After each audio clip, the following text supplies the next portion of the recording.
9 నెలలు మోసి జన్మనిస్తుంది అమ్మ. వేలు పట్టి నడక నేర్పుతాడు నాన్న.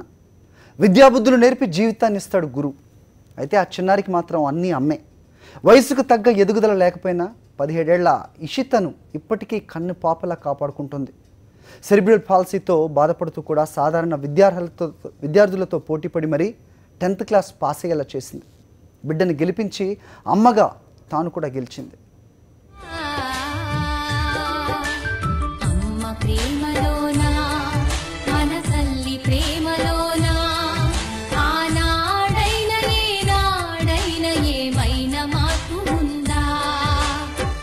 చక్కని రూపం, అమాయకమైన చిరునవ్వు. కానీ అందరు పిల్లల్లాగా ఎదుగుదల లేదు. స్పష్టంగా మాట్లాడలేదు. ఎముకల్లో పట్టులేక సహాయం లేనిది అడుగు కూడా వెయ్యలేదు.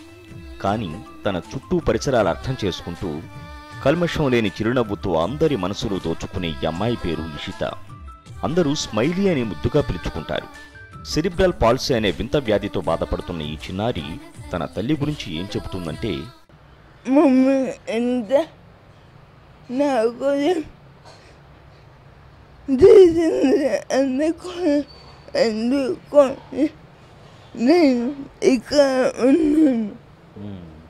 విషయం చెప్తావా మరి అమ్మకి?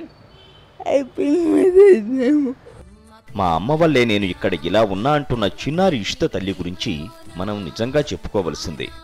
వింతుడిని విజేతగా తీర్చిదిద్దిన ఇషిత తల్లి వందన సహనానికి, ఓర్పుకి మదర్స్ డే సందర్భంగా నిజంగా చేతులెత్తి మొక్కాల్సిందే. చిన్నప్పుడు ఎంతో చురుగ్గా కనిపించిన ఇషిత 2 ఏళ్లు గడిచినా కూర్చోకపోవటం, నడవలేకపోవడంతో ఎదుగుదల సరిగా లేదని గుర్తించారు. దీంతో డాక్టర్లను సంప్రదించగా పిడుగులాంటి వార్త తెలిసింది. సెరిబ్రల్ పాల్సీ అని తేల్చారు డాక్టర్లు.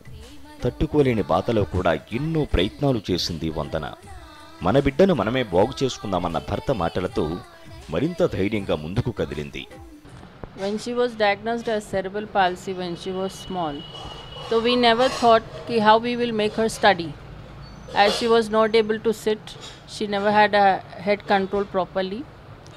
So after that we started doing the physiotherapy for her in different centers. It clicked in my mind how I have to do the work for her. So I approached special educators. There was one Kumkum named special educator named Kumkum. She helped me throughout. Because she is a physically challenged child, definitely I had to work her, especially for her physical improvement also. So we have been going to therapy centers for her physical therapy. And I am a Reiki teacher and a Reiki healer, so I do healings also for her. And I have learned different therapies also, and I try that also, whatever is possible from my side, to keep myself normal and keep her also normal. So this all I try. Cerebral palsy నయం కాని సమస్య అయినా అదుపు చేసుకోవడం సాధ్యమవుతుందన్న వైద్యుల సూచన వందనలో నమ్మకం పెంచింది.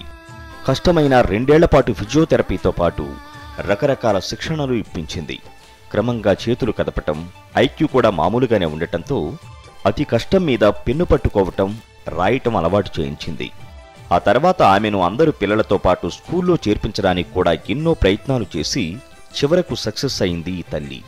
కూతురు కోసం తానే ఒక స్టూడెంట్గా, టీచర్గా మారిపోయింది. ఇషితకు చెప్పడానికి ముందు తానే 10 సార్లు చదువుకుంది. ఈ తల్లి కృషికి తగిన ఫలితం దక్కింది. ఇషిత ఇప్పుడు 7.8 GPAతో 10వ తరగతి పాస్ అయింది. అమ్మను గెలిపించింది. How to hold a pen, how to write each and every alphabet. After seeing her, when she was able to hold it, that was the day I realized I can do anything for her, and they really cooperated with me. So that made my journey easier.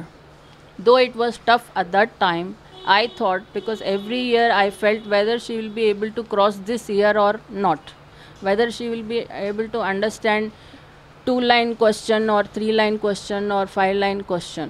But she proved that she can do it. Every year it was a test and she passed. Every year it was a real happiness. and I never knew she will be able to do this 10th standard because quite a big questions, and but she did it. अगर उसकी तबीयत भी अच्छी नहीं रही, if I tell her okay you are not feeling well, don't go to school, so she'll say no, I will go to school, because she wanted to meet people and she liked to meet people, she liked to talk to them. 10వ తరగతి పరీక్ష రాసేందుకు ప్రత్యేక ఏర్పాట్ల కోసం ప్రభుత్వ పెద్దల సహకారం కూడా మరవలేనిదంటున్నారు వందన. స్క్రైబ్ ఎంపిక, టైం, డయాగ్రామ్స్ స్థానంలో వేరే ప్రశ్నలకు సమాధానం రాసేలా వెసులుబాటు కల్పిస్తూ ప్రత్యేక జీవో ఇచ్చారు. ఆ తల్లి తపనకు అధికారుల ప్రోత్సాహం కూడా తోడై ఇషితకు విజయాన్ని అందించింది. Secretary women development child welfare Jagadishwar sir గారితో, తర్వాత స్పెషల్ చీఫ్ సెక్రటరీ రంజీవ ఆచార్య మేడం తోటి వెళ్ళి మాట్లాడడం అది జరిగి ఈ పాప పరిస్థితి ఏంటో మేము అంతా వివరంగా చెప్పాము. ఇలా 1 అవర్ ఎక్స్ట్రా టైం కావాలని, ఎందుకంటే స్క్రైబు ఆమె చెప్పింది అర్థం చేసుకోవడానికి కొంచెం టైం పడుతుంది కాబట్టి 1 అవర్ ఎక్స్ట్రా టైం కావాలని, ఇటువంటి పాపలకి హెల్ప్ చేసినట్టయితే బాగుంటుందని అనుకుని వాళ్ళు కూడా మాతో సహకరించి జీవో ఇష్యూ చేయటం అన్నది జరిగింది. దానివల్ల కూడా పాప ఈ పరీక్ష లోపల 7.8% తెచ్చుకుందంటే మాకు చాలా సంతోషంగా ఉంది. ఇటువంటి సహాయం అనేది చాలామంది పిల్లలకి ఉపయోగపడుతుంది. అందుకే అమ్మే నాకు అన్నీ అంటోంది ఇషిత. తన తల్లి సహకారంతోనే ఇంటర్ కూడా పూర్తి చేస్తానంటోంది. ఇంటర్లో తనకు ఎంతో ఇష్టమైన బైపీసీ ఎంచుకుంటానంటోంది. అసాధ్యాన్ని సుసాధ్యం చేసి తన కూతురుని విజేతగా తీర్చిదిద్దుతున్న ఈ తల్లికి మదర్స్ డే శుభాకాంక్షలు.